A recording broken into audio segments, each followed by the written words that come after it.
afternoon. Good afternoon. Happy New Year. I can't believe it, 2017. I need some time to accustom to the new year.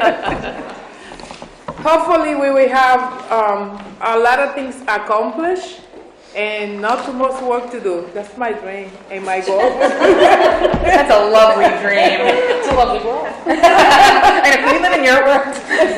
I'm trying. At least smiling. It's good to have a goal. So, yes, good attitude for 2017.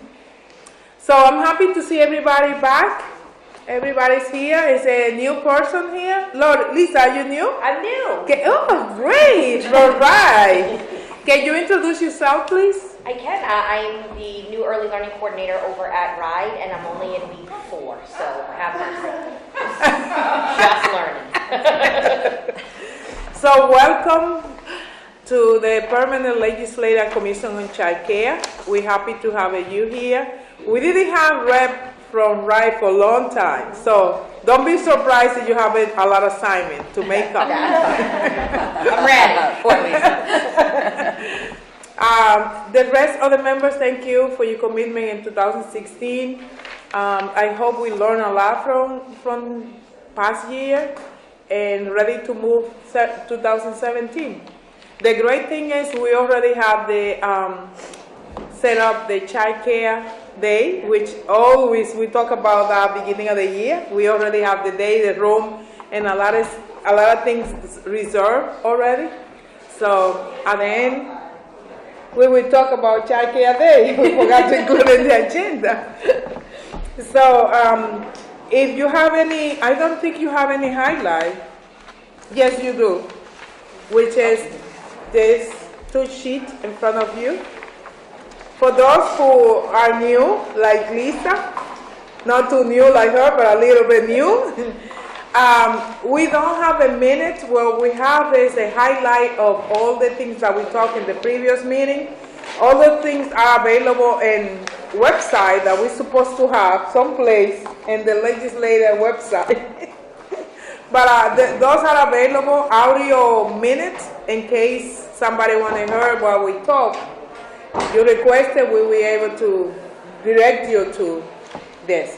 Also, remind you that everything you say is not like Las Vegas. Everything you say is recorded.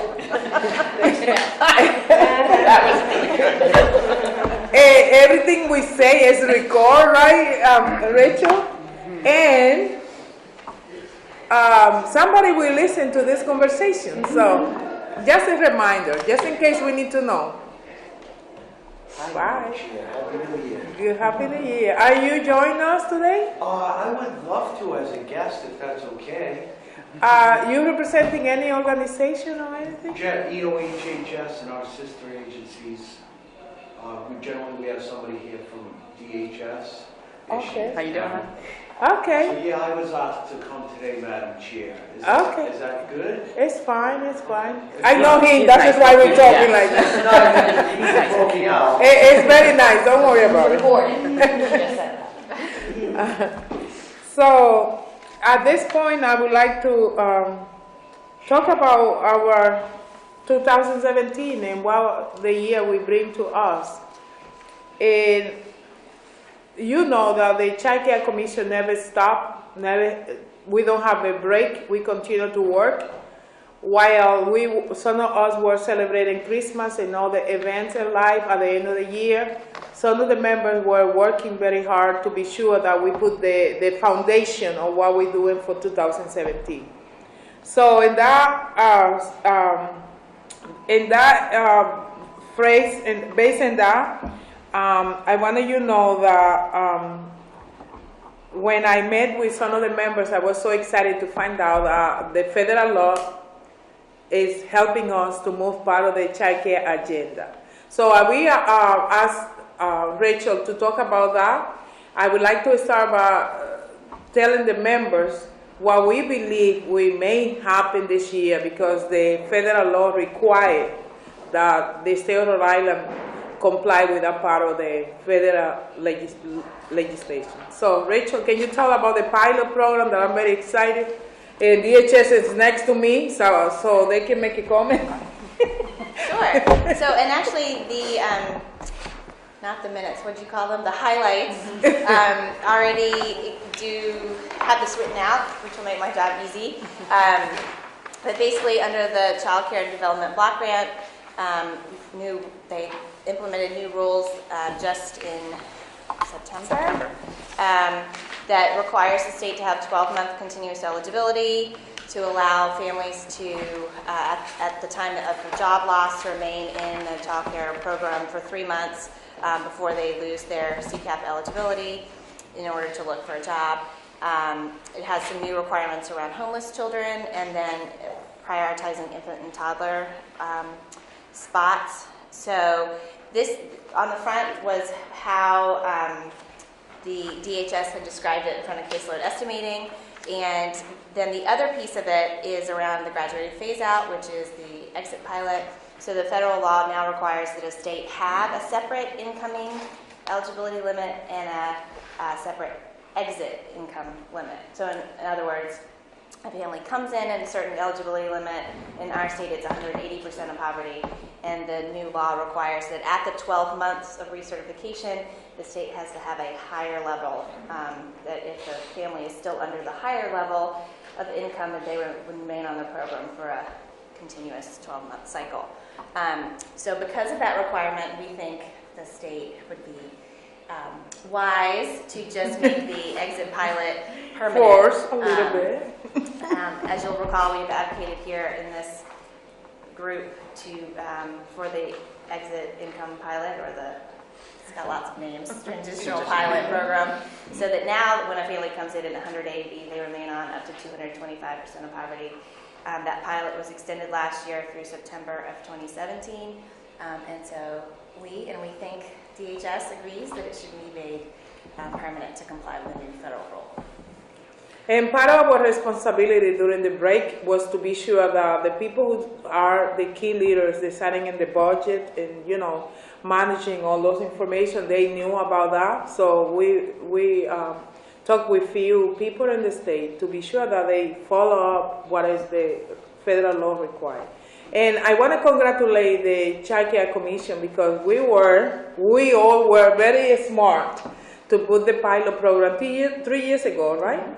Because now we are in the path to complete that phase of the child care and have it done and preserve and helping families who are receiving subsidized child care. So I'm very pleased that we were so smart in the past to put them together at the beginning. So you have any other extra information? No, I think that sums it up. So with that in mind, and we don't have to put the same energy that we put every year to be sure the pilot program, that's the easy way to say, is in place one more year. We can concentrate our energy in other part of the legislative agenda, which are in different way eligibility for families and also the reimbursement rate increase, which is combined is something that really will move the child care agenda in the state and for families. So in that, we need to talk about what can be done, and we can think about any specific strategy to think how we can make it happen, at least one of them. Unfortunately, you know how sometimes leaders are, when they see too much together, they ask you, pick one. And I don't want to do that because to me, it's those equal important. But in case that we need to go in that path to choose one, I wanted the committee help me, or together we can think what could be the most relevant of those two. Just in case, we push for both, but in case we need to have choice 1 and 2, A and B, in case, well, we can. What are the two priorities we're choosing between? Can you just say that again? Or are we choosing between the whole laundry list? That's why I'm asking, I don't want to. We have too many, and some of them don't require too much money in the budget, but I think the two critical are eligibility, increased eligibility, and the reimbursement rates. Is that not wrong, Rachel, right? Yeah, that's right. So those two are the big ones that we are spending a lot of time every year for many years now, since eligibility was decreased in 2000, I believe 2008 was decreased from 225 to 180. So since then we are working hard, and it's, oh my God, 9 years. 9 years? Yeah, a lot. 9 years. It's a lot. Anyway, the conversation will be around that. Do you want to add in anything, Karen? But, no, I think that you're right. We've had a very long laundry list of wishes for a long time, and I think it's a great strategy to focus our efforts on the top one or two. Not that we don't want them all happening, but I think, last year, I believe it was in particular, there were just so many childcare bills out there that I do feel you're right, that some of the people who were looking at them, the legislators, were sort of like overwhelmed by them all and trying to both parse them out as well as determine which one rises as the cream of the crop. So I think it's an excellent strategy to do both. I have my own feeling on which one should come first, but I don't want to color anyone's comments, so I'll wait and weigh in after the fact, because I don't think either one of them are a bad first pick or second pick. So, Any comment? Mary, anything? As far as my top priority, well, Head Start's always my top priority, but talking about those two that you spoke about, I would say it would be, I don't know. Reimbursement rates, it's getting harder and harder to afford to be able to pay staff that deserve to be paid much more than what they're getting. And you can't run a center on DHS reimbursement rates. You can't run a quality center. You can barely run a legal baseline center. So I think that's extremely important. So now that someone else said it, I will agree. I think that is absolutely the first priority. Not that we don't want more families served, but if it's one thing to open the door to more families, it's another thing if there's not a plethora of providers to serve them. And as the rates get more and more stagnant compared to the current market rate, I think that we risk the system, quite frankly, if we're not paying providers appropriately. I think you're right. If we're not paying what it costs to basically open and operate a legal program, then how can we possibly expect high quality? And research clearly shows that it's high-quality centers that will give you the children the benefits down the road, not a baseline center. So we would be sticking to what we truly believe is the most important thing. So, yes, Leslie? Yeah, I obviously agree with everything that's been said, but I guess I just wonder,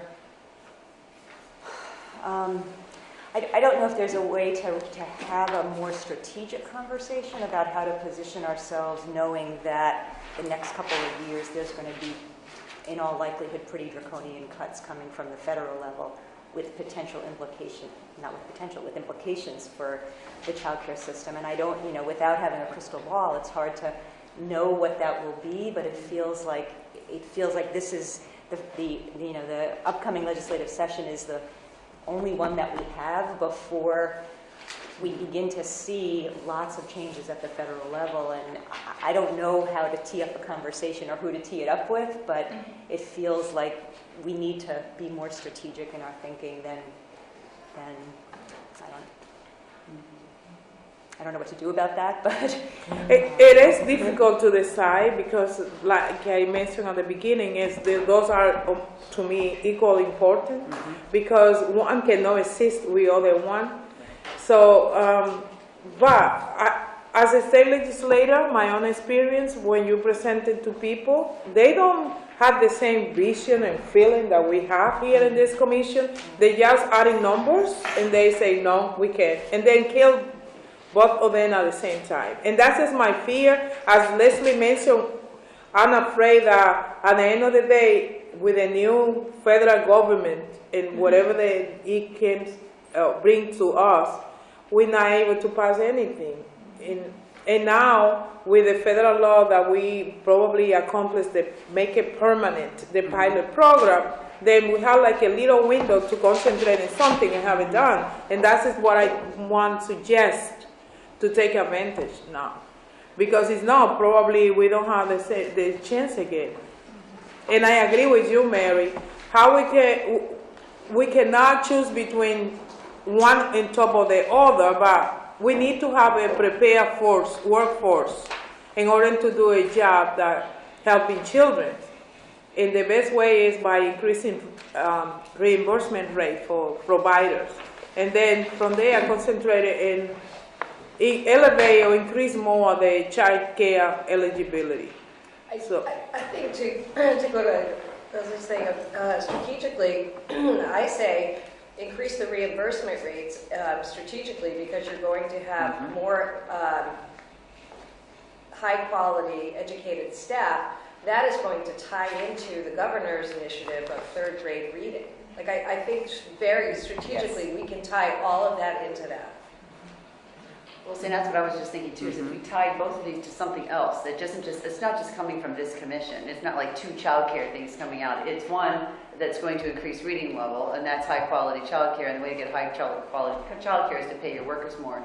But then if you want to increase our workforce in Rhode Island overall, you need you need more people working. And the way to get more people working are young families who have eligibility, they meet the eligibility to go back to work and to have the child care they need to go to work or school. And so if we focus our efforts on tying those two things to separate things, it's not just a child care issue. This is a workforce issue, and this is an education issue. It's difficult. Yep. It's difficult, but if you bring it down to the fact that we all want the same thing in this room, and quite frankly, it's your infant teachers that teach your child how to read. Period. They start in infants, and if you miss infants, You can't start at 4. well, We say it all the time, you you can't can't get start to the at 4. third grade and say, oh, you have to read by the end of this year at proficiency. It's not going to work, right? And I think to your point, it is the reimbursement rate. That will lead to almost some more eligibility, because you can't operate. Coming from my past life, not as RIDE, I was in childcare for a very long time and worked a center that had a lot of subsidized childcare, and there were times that we could barely make payroll, could barely pay the bills, and therefore, how are you supposed to get professional development to your staff? And it was very, very difficult to kind of manage the money that way. I'm with you. I agree with you, Lisa.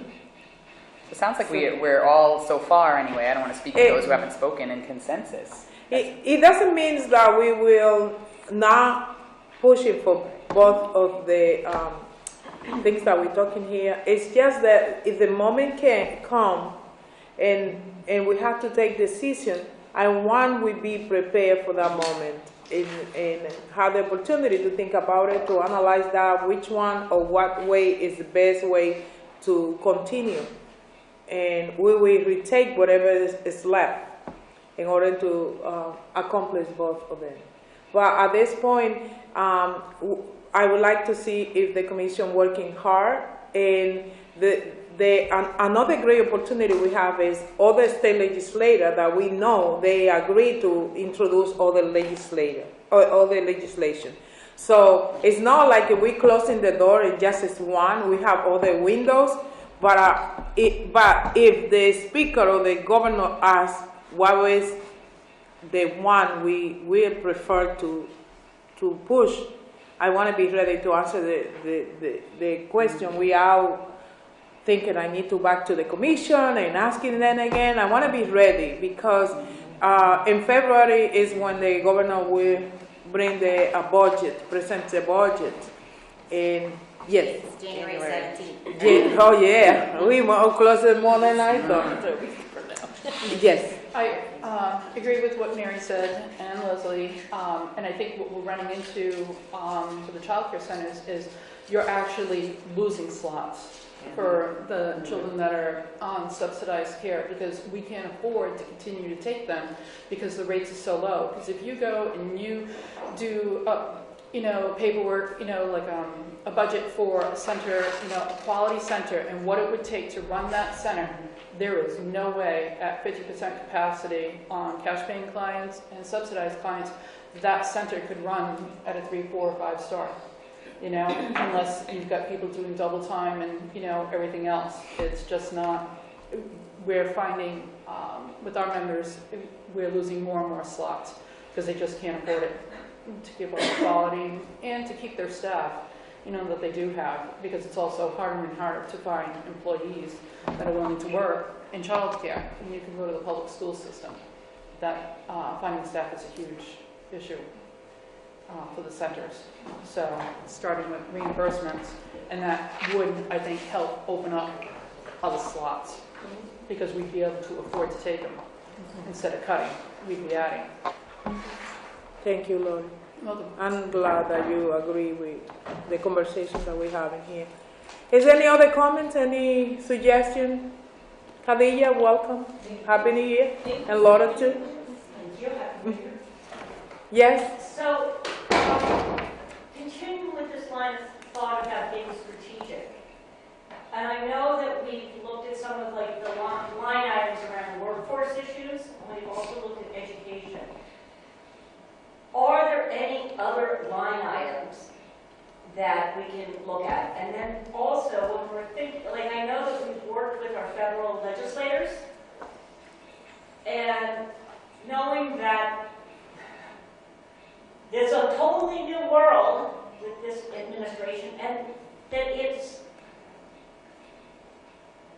truly impossible to predict, because while there's a lot of rhetoric, I think that only time will tell what really happens. But thinking about also seeing if our federal legislators have some suggestions on some ways of approaching it differently. Like we're talking about the governor's goal of the third grade reading levels, and how we know that to get there we have to start with the babies and the families all the way up. Are there other line items? Are there other strategic ways that, because if we've educated our Rhode Island group, then where are we going? Because, the money's got to come from someplace. And if we're going to keep quality, we have to find, some other solutions. So, Karen, what are you hearing from other? I wouldn't expect additional federal dollars. I'll be very honest. I would not expect additional federal dollars at this point. Do you think I'm speaking we'll the lose opposite. federal? I would love to say, yeah, I'm hearing great thing. I'm hearing zero rumblings about additional federal dollars. As you know, there's a huge number of changes in the block grant for reauthorization. None of those came with a dollar attached. So it's been put on states to come up with that money. So I would be surprised in the new administration to see that change much. Yep. Is that Well, yeah. No, I think that makes sense, but I just was wondering if you had heard anything I've heard differently nothing, no. From your other colleagues, or any creative problem solving. I think we're all asking if anyone has any creative solutions, and so far we're all kind of Scratching. Yeah, I know that the general public, they're now thinking about the brain research. They think about some of these things that, 20 years ago they didn't think about.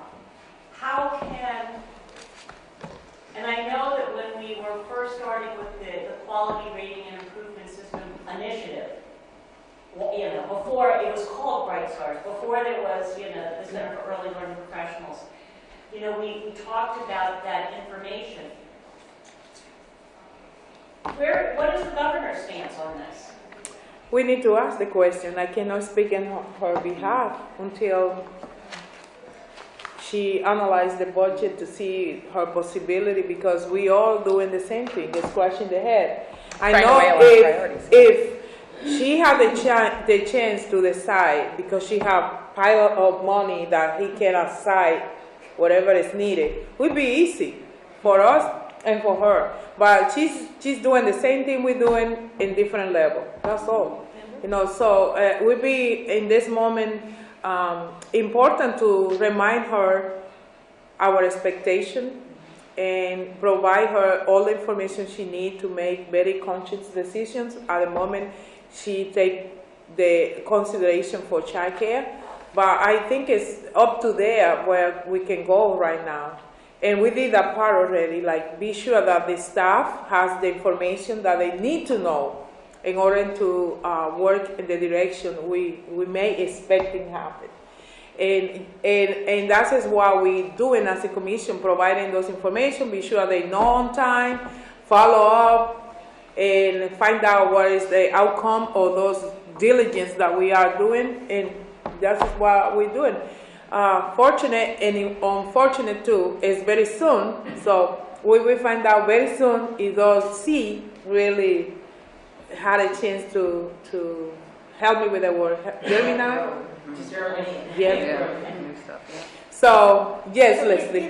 Given your lens that we're, maybe last year we had too many asks and it got overwhelming, Yes. And you think that we need to focus on one thing, where does that leave the ask about dollars to support the early learning system? That is a conversation we left at the last moment of the General Assembly. So you remember we put an amendment to the budget. And also for those who remember, I had a conversation, Elizabeth Burke Bryan, myself and the speaker, to let him know that he owns something to the Child Care Commission. And 2 weeks ago, I had a chance to meet with him again, and I remind him that it's still hanging the possibility that he can make up for something that we didn't accomplish last year. That was a part of conversation I had it with him 2 weeks ago when we met, and we will follow up. The question will be introducing legislation or amendment. That way we can follow up early and keep it in the speaker's mind that is hanging from last year. But we don't forget those little things, those little fruit hanging from the tree, like the professional development, the $5,000 a year increase, right, Rachel, to providers, to helping them. Can you explain them to that? So the 1.1 million that the group talked about last year Yeah. has certainly been part of both EPI's and Kids Count's separate suggestions for inclusion in the governor's budget. So that is something that... It's 500, right? Or 500? 1.1 million. 1.1 million. For all of it, yeah. So I'm talking about the big picture, the big strategy, the one that really benefit everybody. I know the little ones also will benefit, but in a smaller scale than increasing eligibility, reimbursement rates. So, yes, Lori? I just wanted to add a footnote to that. I know the Directors Association, one of the main concerns with the raising of the rates is to make sure that it includes infants through pre-K, and it's not just infants and toddlers. That was a huge piece for the Directors Association, and when they were testifying, that preschool pre-K be a part of that also, and not just infants and toddlers. Thank you, Lori.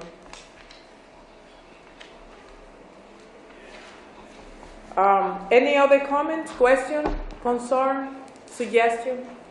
Anything? We open. Padilla? No? Larry, welcome. Happy New Year. Just with respect to a couple of webinars that were around talking about the mood in Washington. First of all, doesn't the federal government expire in April? The budget, so that we're going to know something relatively soon about the dollars. I think maybe not forever, but we'll know something going forward until the next fiscal year. The other thing is that the new designee for Health and Human Services is very much a block grant guy. In terms of what he wants. He wants money to go to the states, and this grant already goes to the states, so it might actually be in less hot water than Head Start, for example, which is a different kind of discretionary program. So we have to keep an eye on that, because there's 3,000 kids in the program. And the last thing is that in terms of regulations, that's the other theme that seems to be popping up, that there may be some revisiting of some of the regulations which we sort of like the new Head Start performance standards and the CSBG that's just been passed. Thank you, Larry. Very helpful. Well, hopefully we will have something to celebrate from federal to right, Leslie? Celebrate something. We got nothing, right? What do we say to that? Yes. No, because I know maybe we don't have something to grab and celebrate and say, oh, no, we will have things done well, but you never know. And I'm not talking, just my feeling of hoping something good. That's all what I want to say, because otherwise I will be like, oh God, help us. And I don't want to bring that kind of spirit, you know? So, Laura? I wasn't, like, when you were talking about revisiting the regulations, I mean, I've been, in listening or watching the news, you know, getting rid of environmental regulations. What is your understanding? When you're revisiting regulations, you're talking, like, they're looking at getting rid of, you know, some of the regulations? Is that what you know, your perspective on it? My understanding is that the child care block grant reauthorization and the Head Start performance standards that we're going about are not, could be touched. I look at those and say we think they put too much stress on the states.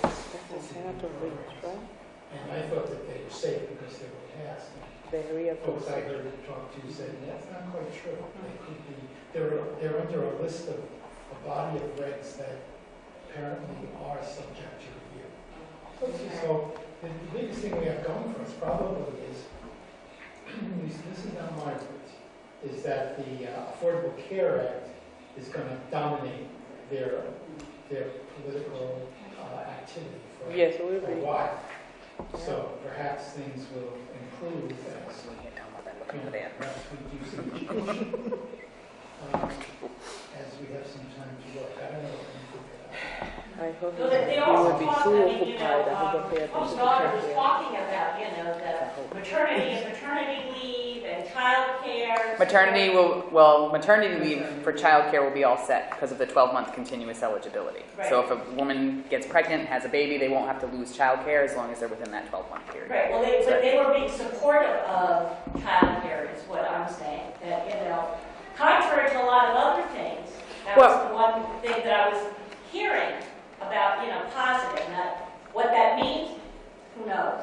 Let's not to worry about guessing what the future will bring.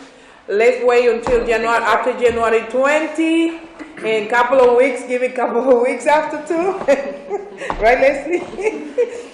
Because it's not healthy to start worry about those things now when we don't have any control. Hopefully, as I mentioned before, Lori, we will be like, okay, it's not too bad.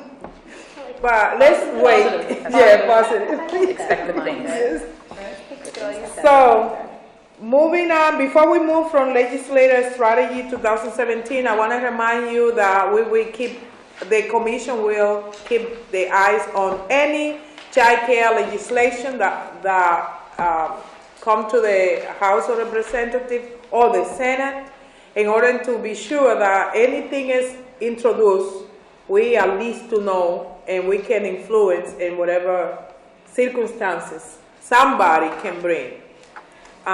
With no offense, and I say from my heart, it's based on my experience, and I don't have nothing against the Republican brothers and sisters. Sometimes they surprise us. So we are to offending anybody for party affiliation. It's good you keep the eyes on too, because we want to be sure that we don't have a bill that we become a nightmare for us because gathering a lot of support around or something. So help me with that. We have somebody here, over here, that she will start looking at every single bill and be sure the members know what's going on in the House, okay? That is one. Secondly, as I mentioned in previous year, be ready in case we need to have meeting right away. We have that in the past. Depends on the circumstances or anything that maybe happen in the floor. I'm requesting, and I will say, and I should not say that, but I will. I requested me in finance, thinking on that we need to have a a stronger voice in finance committee. So I'm expecting to find out next week. Will be access for the commission. So I'm putting myself to work more, and I'm not sure about that. But I need to be there. It's time. So I'm waiting to see what happens, and the answer will be by next week. And I will send you email like, yay, it's up there. So all those things that will happen in this month. Also, we will keep our eyes on Governor Raimondo budget to see that we can influence before become permanent, and she presented to the House of Representatives, which is the next step in order to move the budget. So we will keep you updated in every step up. And my friend here is the one helping me to do that. So for those who don't know you, can you give me your name? And I'm Lindsay Ferranti. I'm with the House Policy Office, assigned to the. And You'll see me a lot in these meetings. And she's the one send the reminder for the meeting and updated the membership and helping me. Everything I say I will do, she's the one remind me. So it's very important. So any comments or anything from this part of the agenda, legislative strategy? All set? Any question? Diana, you look at me a lot like that. Do you have any question? I think no questions at this point. I'm just curious to see what's going to happen and how everyone will. Yes. Thank you for being alert. That's the way you. You're welcome. So now we go to agency reports.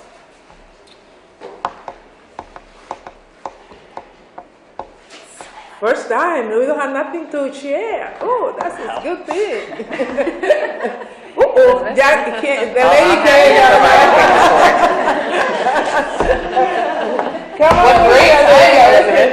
Very great time, Elizabeth.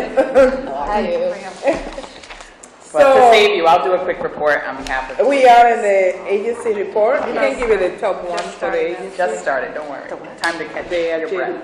Okay. Okay, so I know we didn't actually meet in December. No, If we memory wasn't. serves, because I'll be very honest, it's kind of all a blur. So when we last met in November, Director DePena was here, and we talked a little bit about the issues facing us with the transition to our new system, which are still ongoing. So what we've done is right now we've extended the reconciliation process. So what the reconciliation process is for those non-providers is essentially going back to when we launched the new system and looking at payroll by payroll and making sure that we reconcile, that we've issued payments for all the children that were cared for, that it was at the correct rate, with the correct copay deducted or not deducted, all for the right, full-time, part-time, all of that sort of thing.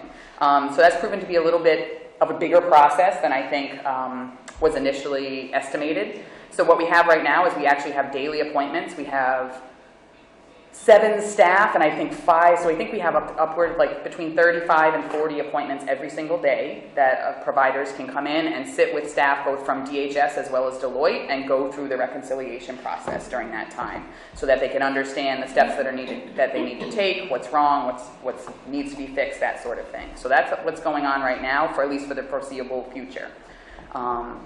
Meaning at least through January, because we want to get this, reconciled, kind of stop the bleed, so to speak, because until you fix the past issues and get that straight, moving forward is going to continue to be an issue.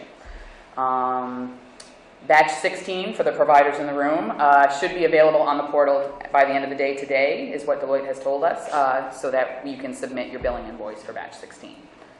DHS has notified providers, but it's good to have another medium to do so, that we will ensure payment for children whose eligibility cannot be determined because of system issues. So if they went through a recertification and no one received a notice that their case was closing or it was time to recertify. So you've cared for a child that you believe to be eligible and then find out it's not, we will cover that cost until such time as the system is stabilized and those issues are resolved. Same thing, we have some issues, and I'm not telling providers anything they don't know, that they may look on the portal and see a child is eligible or ineligible, but then in our system it says something different. So until those two are communicating and we can verify and know that what you're seeing is the point of truth, we'll continue to manage that and make sure that you receive payment, because we can't thank you enough for continuing to care for the CCAP children and families during what has proven to be an extremely difficult transition, to say the least. A couple other little things that have come about thanks to our focus group and feedback from providers is, I know before Deloitte had been working on the portal and no one knew that they were doing it, so things that you were putting in then didn't happen. So they are now going to have a banner up anytime, and that's fully functional as of, it's been tested as of right now. So if they go in and start working on something, the provider will receive a message saying that the system's being worked on, so that they don't go in and attempt to do something that is then lost in that time period. Providers have asked a lot about two things in particular, a breakdown of the payments that are going out. I know that's something you guys have wanted for a long time. The ETA on that is for the next payroll for January 17th. They're hoping to be able to provide that with the checks again. And then direct deposit is the other one. And so what we're doing right now is working on a plan to confirm the direct deposit information that's there rather than just flip that switch. Because considering a lot of other data was compromised when we transitioned and during that transfer, we want to be sure that these bank account numbers are correct before we flip that switch and start issuing payments. So we just are trying to be very thoughtful about how to do that. Do we want to do it online? We don't want to do it via email if it goes to the wrong person. Should it be a certified mail? That sort of thing. To make sure that it gets to the right person who should have access to those banking numbers, to confirm them, and then make sure they're correct in the system and move forward from there. The only other thing, I feel like I skipped one. I did. We do have a dedicated person now. It's actually a former eligibility technician from the field who, on a short-term basis, has been moved to the central office to help look at provider questions regarding eligibility. So before we had said, send them to us, and what happened, it was just a huge response from you guys, and we just didn't have the resources to deal with that. And so we've actually taken people from the field who know childcare, who've been trained in childcare, and who can actually start looking that up. And so they actually just started in our building today, and so we're going to assess that and see if there's a disconnect or if it's just, we need more resources, and if so, we'll certainly add them. I think that's it. I see the finger already, so I'm going to stop and I say, okay, what's going on? And we're in the part of the focus group on Friday. Right. We met for a long time with Deloitte and DHS, and Annette and Maureen have been awesome with working with us and compiling our repeated list. One of our big concerns with the eligibility technicians is we've got parents that come directly from a DHS office with a printout, and then that printout doesn't meet what somebody else at DHS is seeing on their screen. It doesn't match our screen. So our concern Friday was, okay, how do we know what is in truth? Because they're talking to eligibility technicians, and that may not be correct. So where are they getting their information from? So the whole thing is really skewed. We're really having an issue, which you have a list, but I wanted to say again that until Deloitte fixes the system, DHS has been working with us.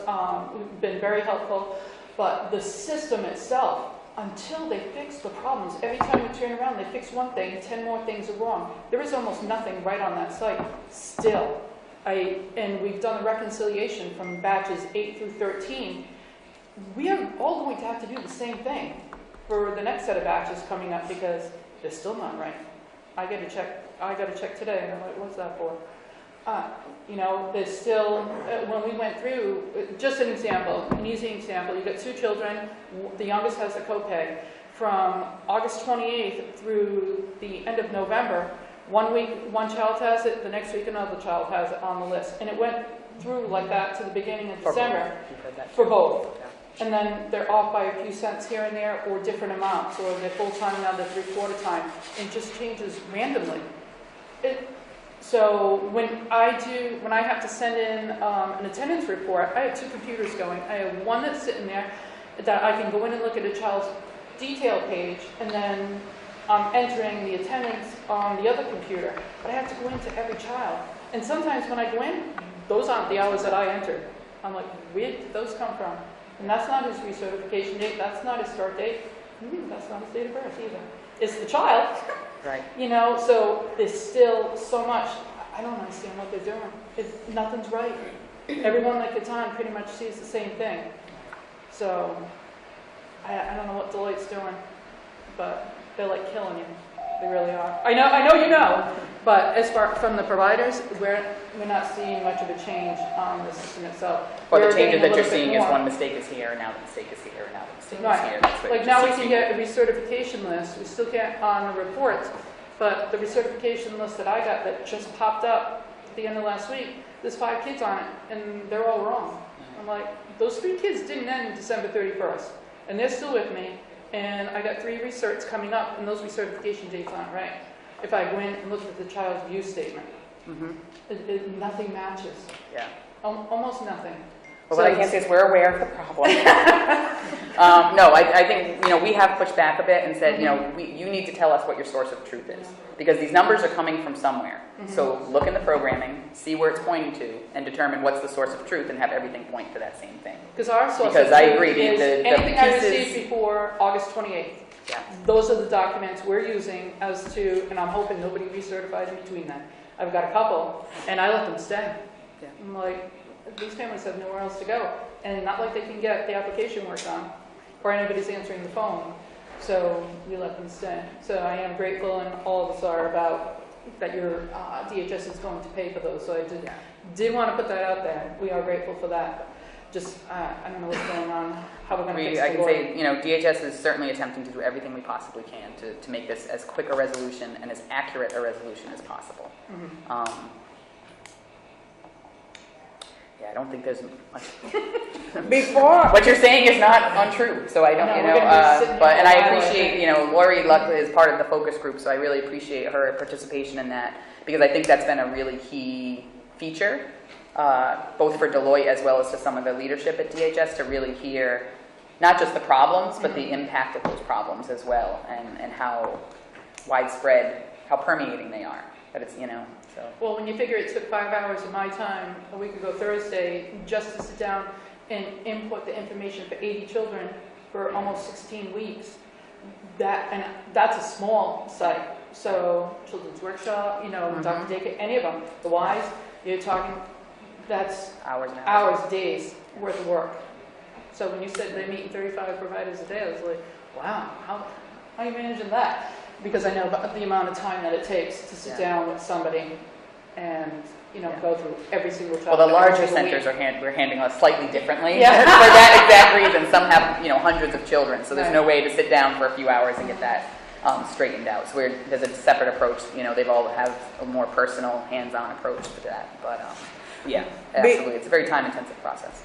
before I will give you opportunity to ask questions or comments to some of the members, I would like to ask DHS, I want to know if you have done or you're planning to, given the public, the providers, opportunity to meet with somebody directly in the department, that you can really address the biggest issue, the list of things that can be fixed, and maybe by meeting with few, you'll be resolving to So that's many. what the focus group is intended Yeah. to be, and then that's centers, and then for family, child care, and home-based providers, we have the union that we meet with twice a month.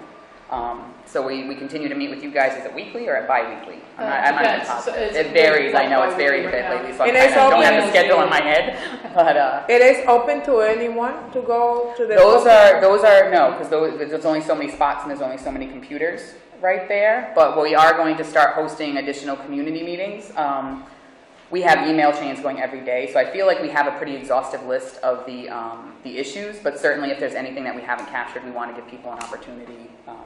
Because to bring that forward. I know it's something that everybody should be concerned, especially because we know how difficult it is to running a business, home child care business, center or whatever it is.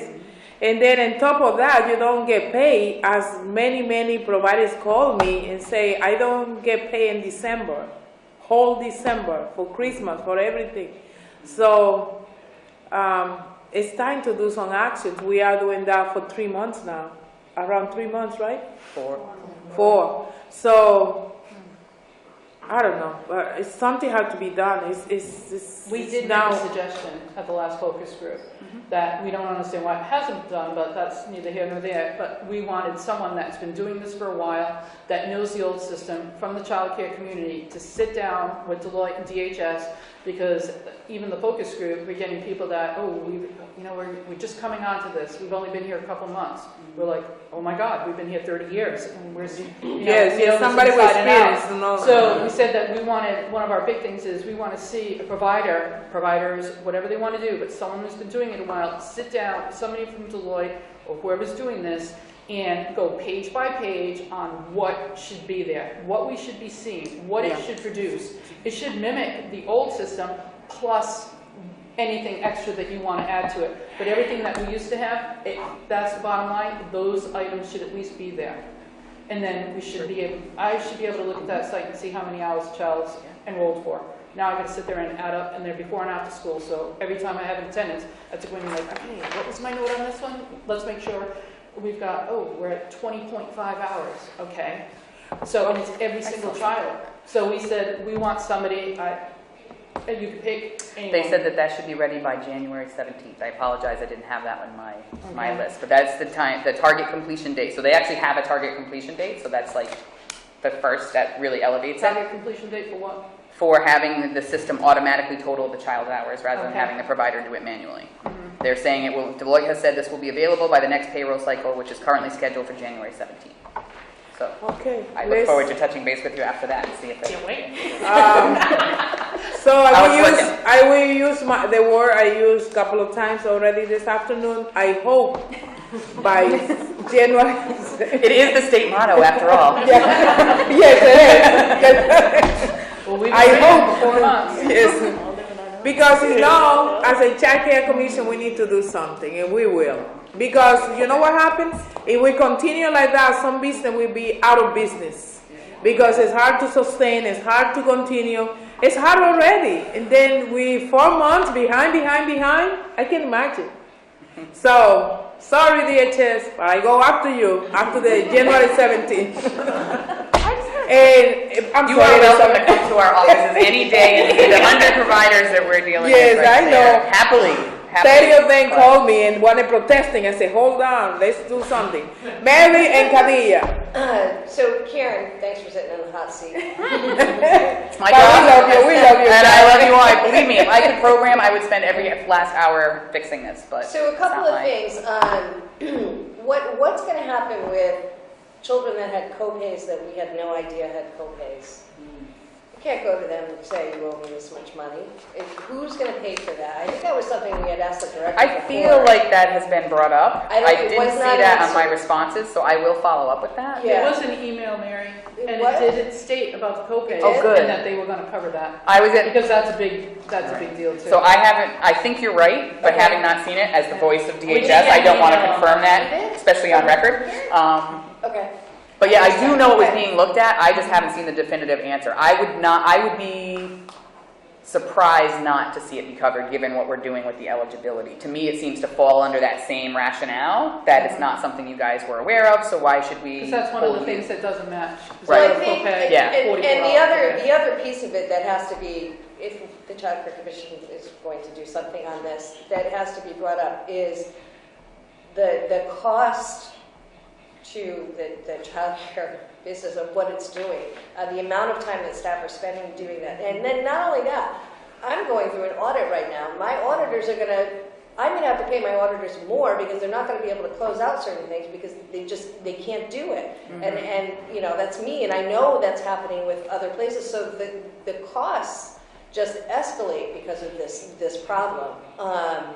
There's that. My other question was, I sit on a board that has a lot of childcare, subsidized childcare, and they, at the board meeting last month, were estimating that they've probably been overpaid $68,000.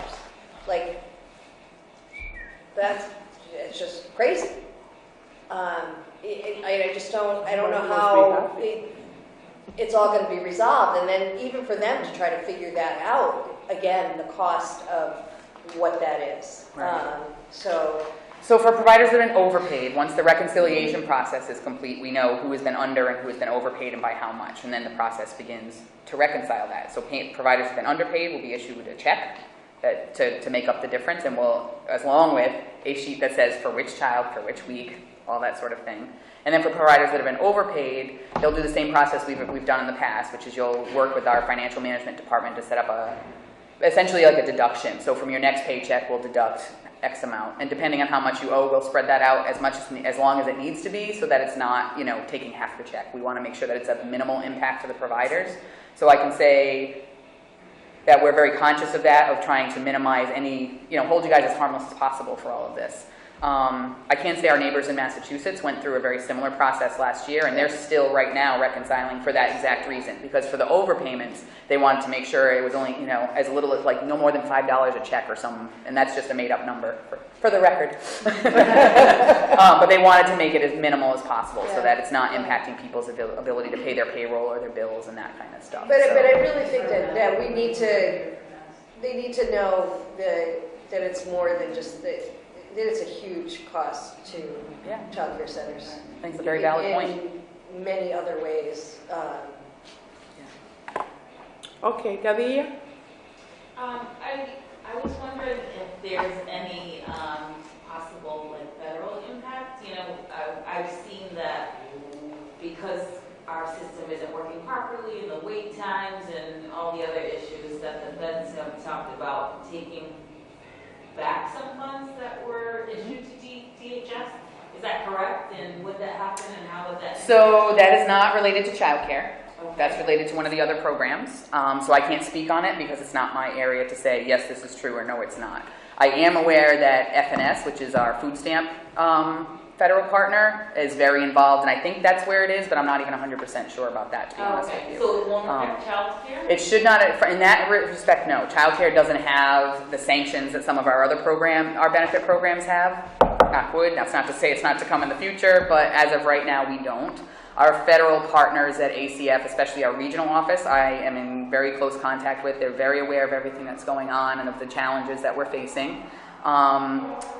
We also, at the same time, I think part of the reason we have fewer sanctions is because we have fewer requirements that are set at the federal level than some of the other programs. The Child Care and Development Block Grant gives a lot of flexibility to the states.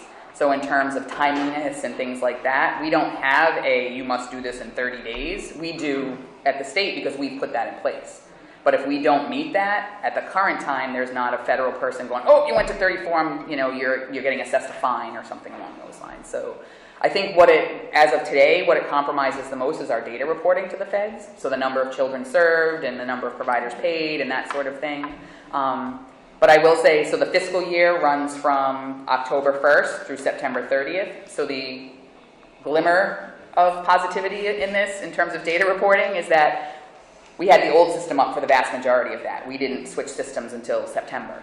So we've reported all the numbers prior to that. So we have a good ballpark to give them. It's not like they can't use Rhode Island's data. We're going to have to tweak that probably by March or so, once we have all this reconciliation figured out, so that we have the true unduplicated count of families and children served. But as far as sanctions that are coming in and them taking money away, as far as I know, that's not a possibility for child care. So I hesitate to say anything. I know, right? I'm really cautious at this point, but yeah. And do you know if the numbers served have fluctuated at all from, August to now? I mean, I just know our own anecdotal, we're getting more full paid families, just trying to work. I don't have that data comparing August to now. And honestly, if I did, to be honest, I don't think that the now data would be accurate, because there are children missing from people's sheets and things like that. So I don't feel, personally, I can't speak, but personally I wouldn't feel confident using that data to compare, because I feel like it's not a valid data point, that second one. So, which as a data person drives me crazy. But Elizabeth? I just have a quick question following what Lori, you described about having your two computers like this. Is when you have something that's that like show and tell oriented, is that something where a Deloitte person can actually sit with you and you can say, look at this. This is what it is. So when you go to your thing, focus groups, you bring your I bring an computer? Apple tablet because it shows up differently on an Apple, on Chrome, on Internet Explorer. all the pages show up differently. And sometimes we're working with Deloitte sitting right next to me with their computer, and they're on mine, and they'll put something in, and then I'll go, oh, look, that's different now. And that's how we come up with that they were making changes to the system and we didn't know it. So you'd make a change, you'd close out, and they'd be working on something, and then it would change. So you wouldn't know that it was changed because you're not getting a message saying that the information on a child changed. We sat right there, and that's, I have to tell you, I actually got up, I had tears in my eyes, and I walked out of the room with my phone. I closed my computer, I couldn't take it anymore. The hours that we spend on this, it's insane. Like, you're talking 10, 20 hours a week. Totally dead just on this. So whatever we do, you don't know if it's there tomorrow. Oh yeah, we can't make this stuff up. Oh God. Well, it was just so riveting what you were saying that it was, I should have known you had the computer there and you were side by side, but you know what I mean? It was like so compelling the way you described that. And when I do that's my computers, and we sat down with Deloitte with my two computers, because I drag them with me. Yeah. And we put them on the table, and then Deloitte pops theirs up, and they're like, he's like, well, that's not what I'm seeing on mine. I'm like, well, look at my two. This is what I have. And one day, I thought it said eligible. Well, apparently, I got two different co-pays on two different, they just popped up, so I printed them off, and then I did, took a screenshot of one of them. And the child's, somebody in the family must have been eligible for Medicaid, and their eligibility popped up, but because it was under a different parent's name, but it was the same child, and it said they were eligible for both things. So I had child care up on, but I couldn't tell which was which. They had to go in and they had to look to see what it was. So that's a loophole that's Oh my God. sitting out there. Yeah, so That we is never being know worked out what there. we're seeing. It's her and then you. Yes. I can see your name, Deborah, right? Oh, me, okay. No, and I'm from Rhode Island Parent Information Network, and every day our call center is deluged with calls with all the benefits, not just the child care. And we have story after story about parents not being able to take a job because their child, they should be eligible for the child care, but it wasn't going through the system and was being held up. And so the ones that aren't in your system already. And I was also wondering, and then on top of that, they're wondering about their insurance and not getting there. There's just, and the wait times on hold with all these other things. It's just totally ridiculous.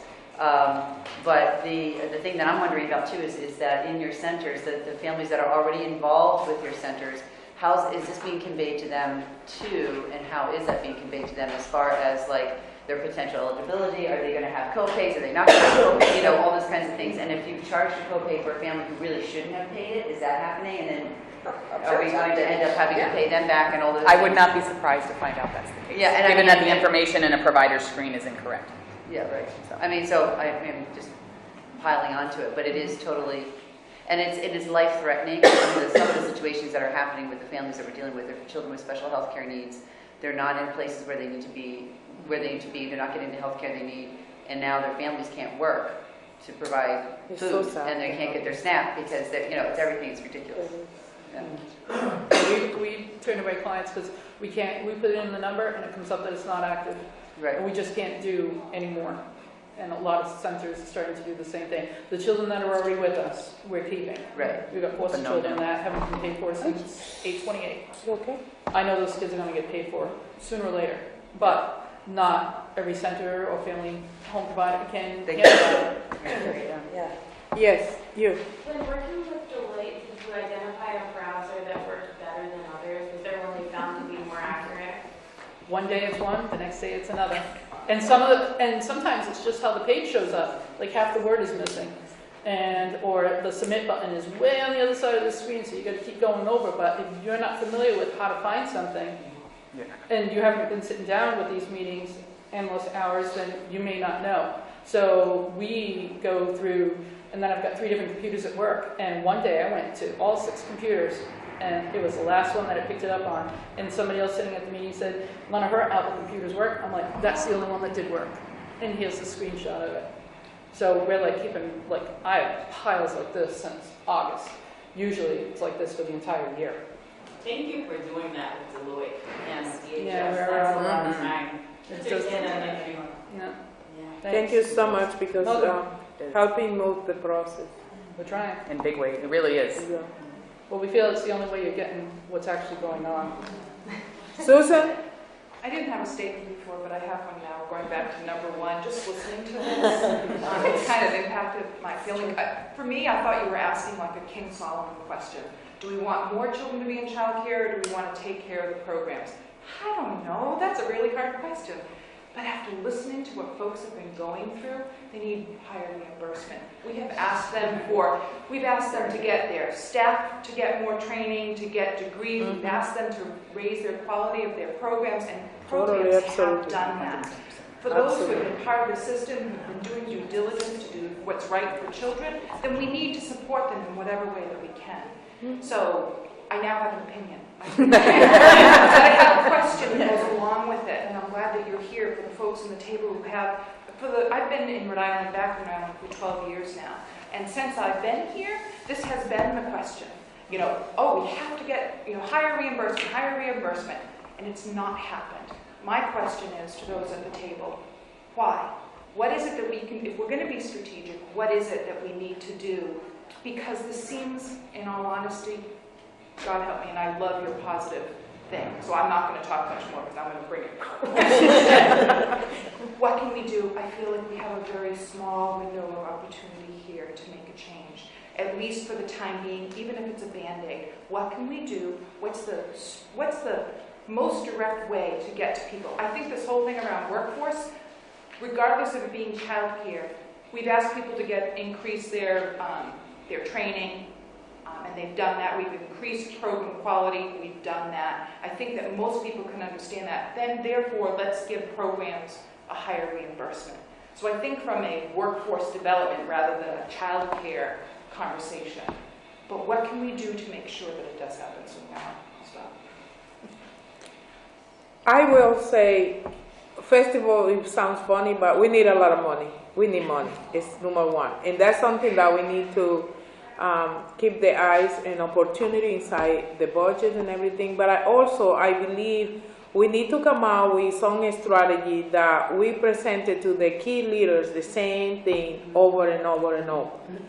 For example, the same thing or the same argument that we use for the speaker, we need to use it with the governor and with the Senate president. We cannot let anyone out. We have to explain how important is exactly all the things that you go through every week in order to make sure that the business is still running. So we need, as a commission, is my humble opinion, to come out with some very important and well-thought argument that we can use it to each one of them. So I don't know. It's from there, that's my opinion from being inside, that we cannot leave anything out that they can come out with excuse. We need to figure it out, that part. Very, very strong way. So Elizabeth? Well, I'm sorry I missed the beginning part on the legislative discussion, but we've been batting around these things for years in terms of the devil's bargain between more kids or rates to support quality. And we always say it's both and. We have to help families. I think there's a misnomer out there that Rhode Island has these generous benefits, and when people really understand that if you make over $36,000 a year, you're not eligible for any child care assistance. It's shocking to think, given the cost of child care. So that access issue plagues us, that we need to attend to so families can work. And the quality piece, we've had, as you say, providers doing all the right things to increase their quality. We've had Race to the Top be able to provide those resources to pay for some of the cost of quality, and to turn back now makes no sense. So while we never want to talk about it as Race to the Top continuation, that's not a good way to present it. It's more that it just goes without saying that if in any business, if you're asking for higher quality, it costs more. So the fact that the rates have been frozen for so long is just, unacceptable. And the fact that we could go from having all of these programs do the right thing, get on the path to quality, go up the star rating system, and then pull the rug out is not fair. So I think Grace is right. I think we can't have them play both ends off against the other, and we just need to continue about it as a package, that it's about access and it's about quality to get the benefits that we want. And that's certainly the position we take at Rhode Island Kids Count. We can't fall behind. 36 other states have tiered rates of reimbursement. They didn't just have them yesterday. They've had them for a while in order to provide more funding. So we're definitely about that, and we hear about that starting rate goal back of having child care eligibility go up. So the way it used to be in the old days. But we're working really, with anyone who wants to work together on the tiered rates of reimbursement for the reasons that you say, because otherwise it's going to be, the bottom will still stay totally low, and there won't be any way to support the folks that have done so much good stuff for kids to get their programs higher. I think in some ways, just flat out reimbursement rates with increased requests without talking about the quality piece are not going to play well either. So I think that from an advocacy standpoint, that helps. So I think we've done a lot to educate people about quality over the last 4 or 5 years. Under Race, even before them, but really under Race to the Top, we picked that up. Right. So I think now that they know it, we need to, I agree with you. And I think with the governor setting these very important goals for third grade reading, that we know she talks about it in a whole child kind of way, not just literacy, but health and everything, family support, that we know we can't move that needle without the foundation of high quality childcare. So Grace, thank you for your leadership. You're right on. We just have to be really clear about what kids need, and then we'll see what they say. Yeah. So any other comment? I think I would just say that we agree. We've come around to when we rank, we put tiered rates at the top, just for if anybody's wondering, when we go in. We are convinced that it's such an access issue at this point that even though we continue to say we should also open up the front door back to 200, we recognize that tiers is the most important piece on the table right now. I mean, I would say that both with the Trump administration that we're concerned about, I think also on the state level, it's important to look at what's on the table this year. We know that there's a car tax proposal and some other tax changes proposals that are going to cost a whole lot of money, and I think everybody has been pretty clear where that pot of money would come out of. And so I think that as a group, it's really important to continue to try to convince folks that this is a priority, right? And so if people want to try to write letters to the editor and say, we've suffered through systems changes and we're committed to this work, but we can't keep it up forever, just something around changing the narrative around how important it is for the workforce and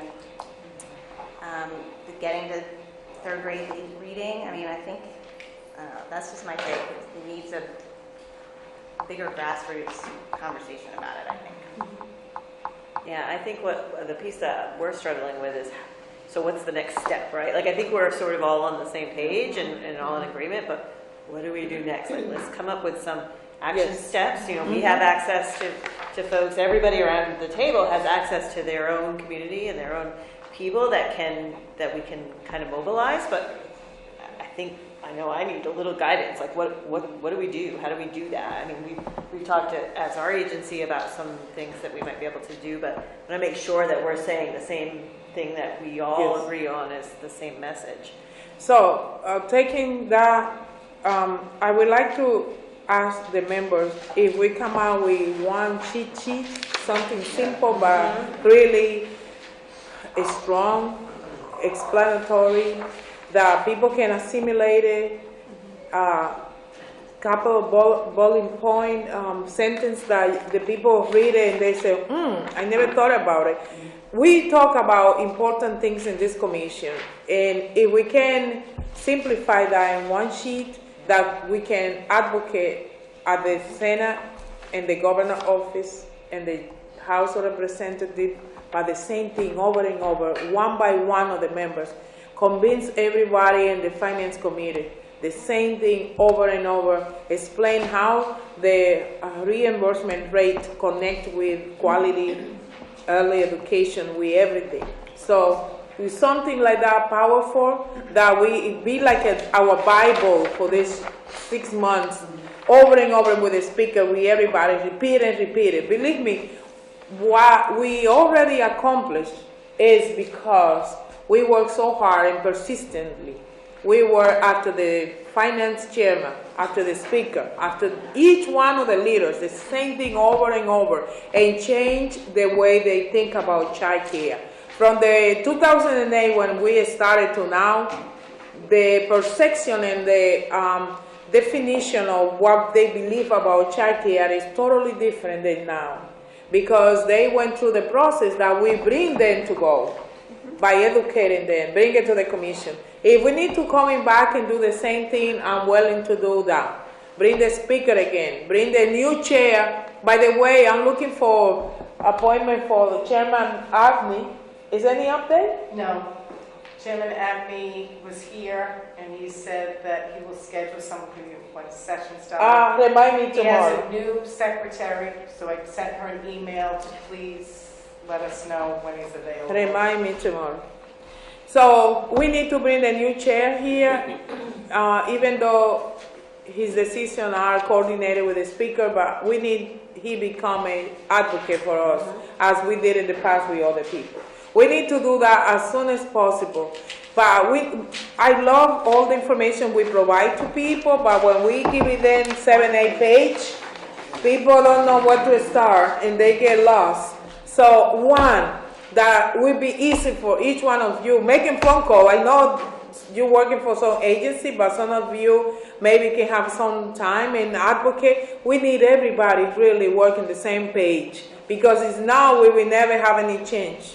We need to really bombard all the leaders with the same information all over, everywhere. So And we can help. We can help with a one-pager if that's what people are looking for. Yes. You know what, and I'm thinking even Elizabeth, like NHSA, the National Head Start Association, when they want all of us across the country to gather and, be one voice, they will send out a template. They'll either send out like a one-pager bulleted thing. Yes. They'll send out a template letter to everybody to send to their senators and representatives. Like that will make it easier for everybody to be able to be on board. And I think that even if we had a letter template or something from the parents, yes, of the importance of what that would be, then you're going to get it. Then they're just flood everybody all over the state with it. Right? I would say and maybe from a child. Here, copy this, and then you get for every classroom, and we flood that. That's also like a public interest. You think that's what you want? For now, concentrate our energy in one thing really is a great way to move it. Yes? I was to say, what about from business leaders too? I think we couch it to say, like, what would happen if all of the state child care centers shut down for a day? Or we all went out of business. Right. You couldn't have everybody's from work. That may happen, right? Right, but I mean, what if we said, what if? There's a great visual for that. Child care workers say an opportunity to see that. Like, what would happen if they're closed today? And the neighbors are getting involved in that. And as Karen mentioned, the majority of the workforce are female, which is another part that we didn't really use to leverage. Yes. So minority, small business. Minority, Some angle. Return on investment. Has anyone done any recent return? I know we have a study from ROI just went up. It used to be for every $1 it was $7. Right. Now Heckman came out with another one recently. It cost $13. Sweet. All right. Can you find out the last report, please? Yes. At least put it one there. Dr. Zoll, send that to me, and I'll be sure everybody gets it. Awesome. She's great like that. She'll be like that. Also, if I know, because the role you play, the agency you're representing in this commission don't allow you to do kind of advocate, lobbyist thing, kind of. If you have any chance to involve parents and parents involve families and relatives and somebody, we need help. We need to make sure this looks like everybody wants it, the public, the Child Care Commission, the industry, everybody in the same page. We need to come out with something that really blasts the General Assembly and the Governor and the Senate everywhere. So And I need your help. with Karen here, there was good work done on tiered rates of reimbursement by DHS because the legislature asked DHS to scope it out, right? And that was a report that was done. So it's sort of like we can use that momentum to say it's already been studied, and this is what we need to do. So we can put a one, because it sounds more complicated than it is. It really is just.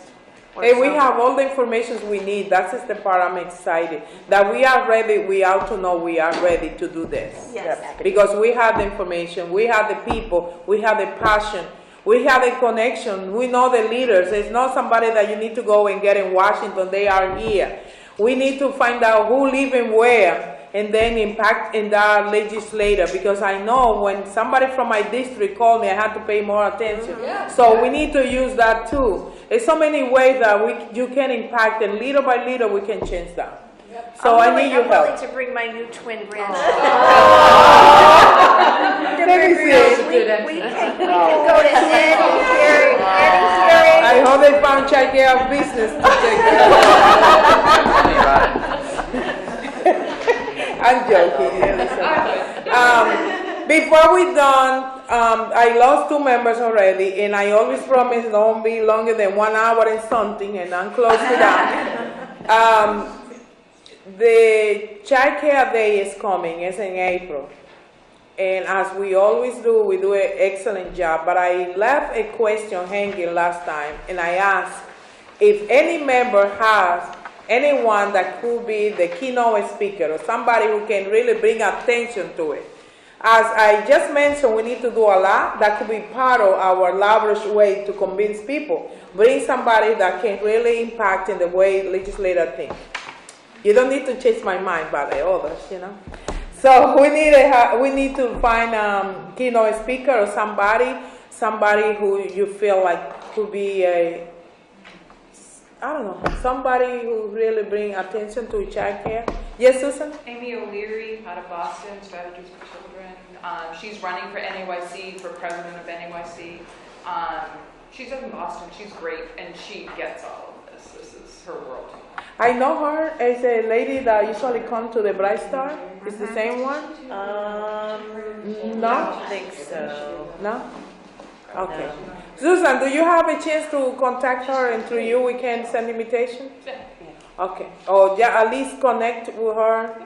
Okay. You want me to do that? Lizzie, find the information. Yes. What's the date again, Grace? It's April 14th? 27. 27. It's after the spring break. Yep, that's So any question? I don't want to hold you more. Any worries? I know you have a lot, but at least one that you can share now before you leave, and maybe we can work after.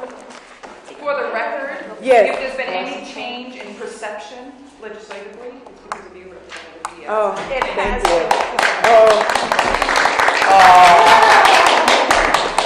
Now you can't end better than that, right? Round of applause? Come on. Yeah, I love what I'm doing, and I love that we have this child care commission with people who also love what they do and be here for a long time, like Elizabeth, Kids Count, Leslie, Rachel, people, Lisa, right? Lisa, you killed me. I only have a problem. And I appreciate that you always ready to jump where I jump, ready to go where we're going. And that is what is making the difference, Susan, that we're able to work together. Even though I don't have more legislator and alone, but you and me together can make the difference, okay? So thank you so much. 2017, I'm very hopeful.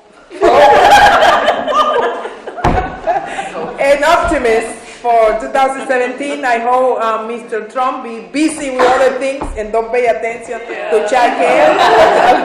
At least not year one anyway, right? Yes.